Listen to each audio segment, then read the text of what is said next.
திருமணம் என்ற பெயரில் பெண் ஒருவர் பல ஆண்களை ஏமாற்றி பணம் பறித்த பரபரப்பு சம்பவம் வெளிச்சத்துக்கு வந்துள்ளது. மகாராஷ்டிராவின் நாக்பூரைச் சேர்ந்த 35 வயது ஜமீரா ஃபாத்திமா என்பவரை போலீசார் கைது செய்துள்ளனர். யார் இவர்?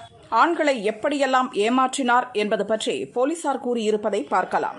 நன்கு படித்த ஜமீரா ஃபாத்திமா ஒரு ஆசிரியை. ஆடம்பரமாக வாழ ஆசைப்பட்ட ஜமீரா பணம் பறிக்கும் கும்பலுடன் சேர்ந்தார். மேட்ரிமோனியல் வெப்சைட் ஃபேஸ்புக்கில் முஸ்லிம் சமூகத்தில் வசதி படைத்தவர்களை குறிவைத்து வலை வீசுவது வழக்கம். ஆளை தேர்வு செய்த பிறகு தனக்கு விவாகரத்தாகி ஒரு குழந்தையுடன் நிர்கதியாக நிற்பதாக பேசி தன் மீது அனுதாபத்தை வர வைப்பார்.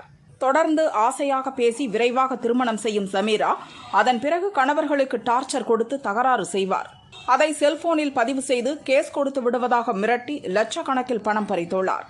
ஒருவர் 50 லட்சம் ரூபாய் வரை சமீராவிடம் பறிகொடுத்துள்ளார். இன்னொருவர் 15 லட்சம்.